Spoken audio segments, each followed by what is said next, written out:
वालेकुम स्टूडेंट्स। बेटा आज हम लोग अपना नया लेक्चर कंटिन्यू करेंगे first year chemistry chapter number 1 limiting reactant का। मैंने आपको लास्ट क्लास में स्टोइचियोमेट्री के क्वेश्चंस को सॉल्व करवाया था और उसके अंदर हमने तीनों रिलेशनशिप्स को स्टडी कर लिया था, मास मास मास वॉल्यूम और वॉल्यूम वॉल्यूम रिलेशनशिप। उसके न्यूमेरिकल्स को भी हमने देख लिया था। ठीक है, तो मैंने आपको बताया था कि अब हम लोग नया टॉपिक स्टार्ट करेंगे लिमिटिंग रिएक्टेंट।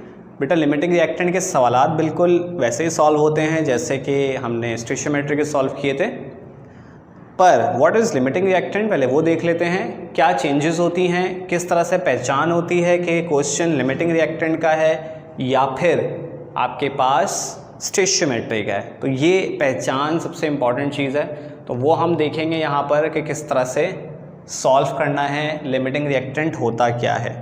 बेटा लिमिटिंग रिएक्टेंट को समझने के लिए मैं आपको एक छोटी सी एग्जांपल दूंगा, फिर मैं आपको डेफिनेशन भी लिखवाऊंगा। आप लोग भले से अभी ना लिखें ये। भाई मान लेते हैं कि एक कंपनी है, एक इंडस्ट्री है जो कार्स बनाती हैं, गाड़ियां बनाती हैं। कार्स जो होती हैं आपको पता है, छोटी ऑटोमोबाइल्स के अंदर आपके पास इसके अंदर आता है। तो कार्स वो बनाते हैं, तो उस कंपनी के पास प्रोडक्शन में कार्स मौजूद हैं। ठीक है, अच्छा प्रोडक्शन हो रही है। मान लेते हैं कि उस कंपनी के पास, जब हम इस चीज़ को स्टडी कर रहे हैं, उस कंपनी के पास बेटा तकरीबन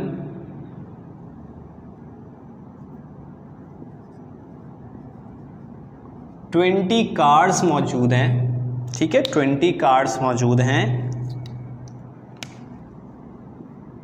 प्रोडक्शन चल रही है। ठीक है, तो हम ये कह देते हैं कि उनमें अभी टायर्स मौजूद नहीं है, यानी विदाउट टायर्स हैं। 20 कार्स मौजूद हैं और उनके अंदर अभी टायर्स नहीं लगे हैं, वो खाली हैं अभी। ठीक है, वो उसकी प्रोडक्शन होनी बाकी है, अभी वो चीज़ लगना बाकी है। और उसी कंपनी के पास उस टाइम पर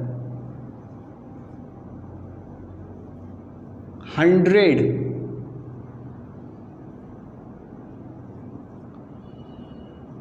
टायर्स मौजूद हैं। ठीक है, जैसे कि 20 कार्स अलग से मौजूद हैं और इसी तरह से आपके पास 100 टायर्स उनके पास मौजूद है और उनको प्रोडक्शन करनी है अब आगे। अब जब वो इन कार्स को कंप्लीट करना चाहते हैं, वो क्या करना चाहते हैं भाई, इन कार्स को कंप्लीट करना चाहते हैं। तो मैं यहाँ पर एरो बना रहा हूँ बेटा, आगे ही चलता है वैसे तो, नीचे की तरफ बना रहा हूँ, कोई ऐसा इश्यू नहीं है, एक ही बात है। अब उनको अगर कार्स को कंप्लीट करना है, यानी अगर मैं यहाँ पर लिखता हूँ 20 कार्स और इसमें मैं लिख देता हूँ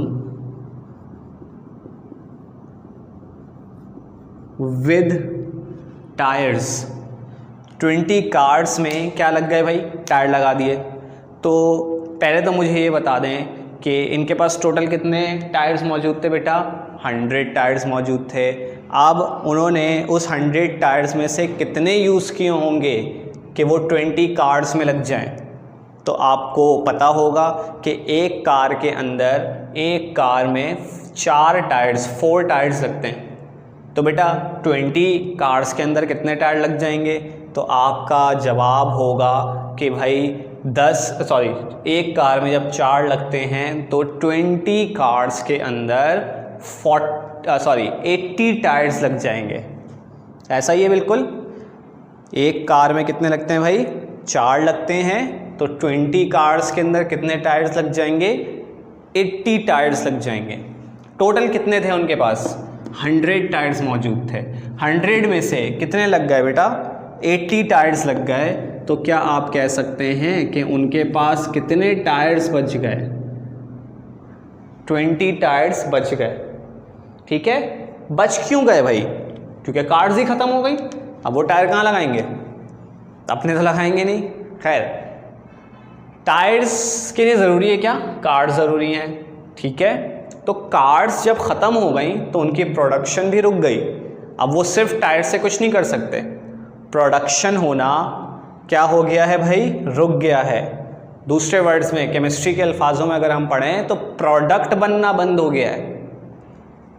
ये दोनों रिएक्टेंट है बेटा। एरो से पहले वाली चीज़ें क्या होती हैं? रिएक्टेंट होती हैं। एरो के बाद वाली क्या चीज़ें होती हैं? प्रोडक्ट होती हैं। रिएक्टेंट से कन्वर्ट हुआ है, प्रोडक्ट बना है, लेकिन प्रोडक्ट बनना कब रुक गया? जब ये 20 कार्स फुली कंज्यूम हो गई।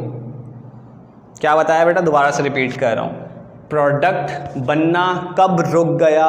जब 20 कार्स जो थी वो फुली कंज्यूम्ड हो गई, ख़त्म हो गई। भले से ये वाले बेटा ये दूसरा रिएक्टेंट मौजूद है, दूसरा रिएक्टेंट यहाँ पर मौजूद है, लेकिन बच क्यों गया? क्योंकि पहला रिएक्टेंट ख़त्म हो गया है।